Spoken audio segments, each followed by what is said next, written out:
अस्सलामुअलैकुम नाजरीन, आप देख रहे हैं पीटीएन न्यूज और मैं हूं आपकी होस्ट कुरातुलैन। शामिल करते हैं आज की अहम खबरें। पाकिस्तान ने पहला हाइपर स्पेक्ट्रल सैटेलाइट कामयाबी से लॉन्च कर दिया। सैटेलाइट जदीद तरीन हाइपर स्पेक्ट्रल इमेजिंग टेक्नोलॉजी से लेस है। पाकिस्तान ने पहला हाइपर स्पेक्ट्रल सैटेलाइट कामयाबी से लॉन्च कर दिया।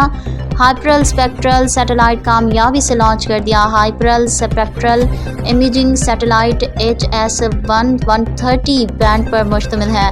तर्जुमान दफ्तर खारजा के मुताबिक पाकिस्तान ने पहला हाइपर स्पेक्ट्रल सैटेलाइट कामयाबी से लॉन्च कर दिया है। स्पार्को ने चीन के सैटेलाइट लॉन्च सेंटर से HS-1 कामयाबी से लॉन्च किया है। ये जदीद सैटेलाइट जदीद तरीन हाइपर स्पेक्ट्रल इमेजिंग टेक्नोलॉजी से लेस है। सैटेलाइट सैकड़ों स्पेक्ट्रल बैंड्स में इंतहाई दुरुस्त मालूमात जमा करने की सलाहियत रखता है।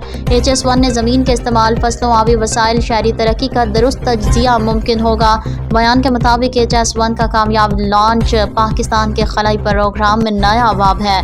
नायब वज़ीर आज़म इसहाक डार पाकिस्तानी और चीनी साइंसदानों और तकनीकी माहिरीन को सराहा। स्पार्को में पाकिस्तान के पहले हाइपर स्पेक्ट्रल इमेजिंग सैटेलाइट के लॉन्चिंग तकरीब में खिताब में secretary space technology brigadier Aftab ने कहा कि आज पाकिस्तान का स्पेस के शोबे में तारीख़ी दिन है। ये सैटेलाइट ज़मीन के हर ज़रे का मुशाहिदा करेगा। ये टेक्नोलॉजी माहौलियाती निगरानी, जंगलात की कटाई और शहरों की तौसीम में मुअव्वन होगी। न्यूज स्टूडियो से फिल वक्त के लिए इतना ही। मज़ीद खबरों और अपडेट से बाखबर रहने के लिए देखते रहें पीटीएन न्यूज।